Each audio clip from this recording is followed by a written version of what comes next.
ओम नमस्ते, जय श्री कृष्ण, जय श्री राधे।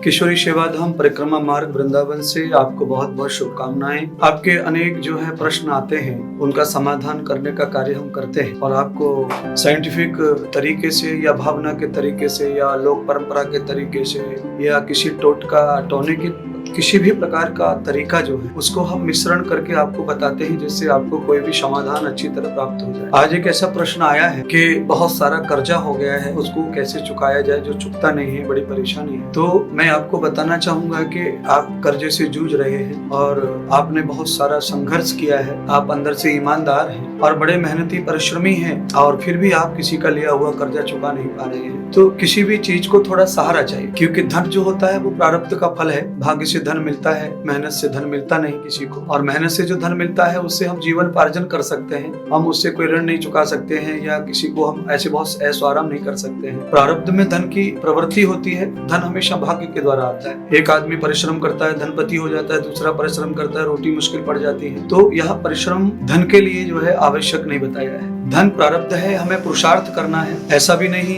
इसका मतलब है कि आप मेहनत ना करें, परिश्रम ना करें। पर मैं आपको एक उपाय बता रहा हूँ, उस उपाय के साथ आप अपनी रूटीन मेहनत कीजिए और अपना दिल ईमानदार रखिए। लोगों का पैसा लिया है, आप चुकाना चाहते हैं, दिल से चुकाना चाहते हैं, परमात्मा का साक्षी मान के चुकाना चाहते हैं, तो अवश्य आपके धन को चुकाने के लिए मैं आपको एक ऐसा सहारा बताऊंगा जिससे कि आप बहुत जल्दी सफल होंगे अपने कार्य में। जब भी आप देखते हैं कि हमारे घर में रोटी पकती है, भोजन पकता है, तो जब हमारे घर में भोजन पकता है तो हमारे भोजन की प्रणाली अलग अलग पद्धति से हर व्यक्ति की होती है। आपके घर में जब भोजन पकता है तो हमारे घर में भोजन पकाने वाले जो सदस्य हैं वो आटा लेते हैं, आटा लगाते हैं। तो आटा लगाते समय अगर हम भोजन में थोड़ी सी हल्दी डालें और हल्दी डालकर उसको गुरुवार के दिन, बृहस्पतिवार को हल्दी डालकर आटा लगाएं और फिर गुरुवार के दिन ही ये प्रयोग करना है आपको। अगर हम गुरुवार को, बृहस्पतिवार को पीला भोजन, पीली रोटी हल्दी डाल के बनाते हैं और उसमें गुड़ रख करके हम गाय को अगर ये भोजन खिलाते हैं, रोटी खिलाते हैं, तो आप गुरुवार के गुरुवार 5 रोटी 5 गाय को गुड़ लगा करके खिलाइए।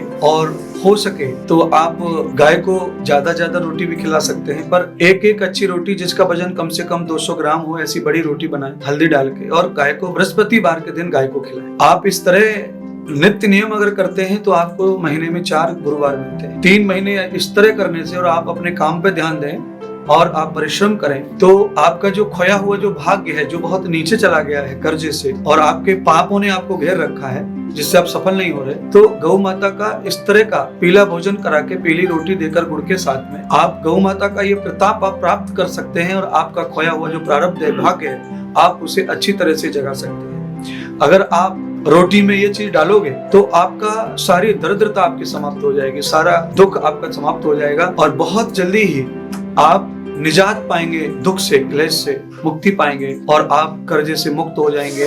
आपका कर्जा चुक जाएगा और आपकी बरकत होने लगेगी, आपके पास पैसा होगा। आप निरंतर गाय माता से बृहस्पतिवार के दिन इस तरह की रोटी के साथ जुड़े रहें और अवश्य ही आप कर्जे से मुक्त होंगे और आपकी सहायता अवश्य होगी और आपका प्रारब्ध की जो लकीर है वो गौ माता बदल देगी, क्योंकि गौ माता जो है गौलोक धामनी है, भगवान विष्णु की भी गौ माता पूजनीय है, तो लक्ष्मी के स्वरूप में गौ माता है, इसलिए आपका कार्य सिद्ध होगा। आप उन्हें प्रसन्न कीजिए गुरुवार को, तो आप अवश्य ही दरिद्रता से, गरीबी से मुक्त होंगे।